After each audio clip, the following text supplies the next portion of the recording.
ಜೆಜೆಆರ್ ನಗರದ ಸ್ಥಳದಲ್ಲಿ ಈಗಾಗಲೇ ಪೊಲೀಸರ ಪರಿಶೀಲನೆ ನಡೆಸಲಾಗ್ತಾ ಇದೆ. ಘಟನಾ ಸ್ಥಳದಲ್ಲಿ ರೂಟ್ ಮಾರ್ಚ್ ಮಾಡಿ ಪರಿಶೀಲನೆ ನಡೆಸಲಾಗ್ತಾ ಇದೆ. ದೇವಸ್ಥಾನದ ಹಿಂದಿರುವಂತಹ ಕಾಂಪೌಂಡ್ನಿಂದ ಕಲ್ಲೆಸೆತವಾಗಿದೆ. ಕಾಂಪೌಂಡ್ನ ಒಂದ್ ಕಡೆ ಹಿಂದೂ, ಇನ್ನೊಂದು ಕಡೆಗೆ ಮುಸ್ಲಿಮರಿದ್ದಾರೆ.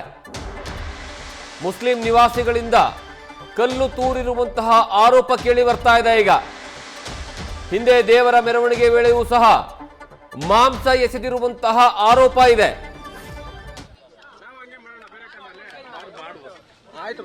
ಈ ಜೆಜೆ ನಗರದ ಈ ಘಟನೆ ನಡೆದಿದೆಯಲ್ಲ, ಘಟನೆಯ ಸ್ಥಳದಲ್ಲಿ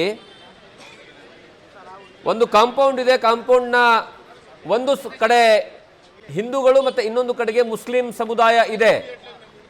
ಪ್ರತಿ ಬಾರಿಯೂ ಸಹ ಪೂಜೆ ಪುನಸ್ಕಾರ ಮಾಡುವಂತಹ ಸಂದರ್ಭದಲ್ಲಿ ಓಂ ಶಕ್ತಿ ಮಾಲಾಧಾರಿಗಳ ಮೇಲೆ ಅಥವಾ ಅಯ್ಯಪ್ಪ ಧಾರಿಗಳ ಮೇಲೆ ಇದೇ ರೀತಿಯಾದಂತಹ ಕ್ರಮವನ್ನು ಕೈಗೊಳ್ಳಲಾಗುತ್ತೆ ಅನ್ನುವಂಥದ್ದನ್ನ ಅಲ್ಲಿರುವಂತಹ ಸ್ಥಳೀಯರು ಹೇಳ್ತಾ ಇದ್ರು.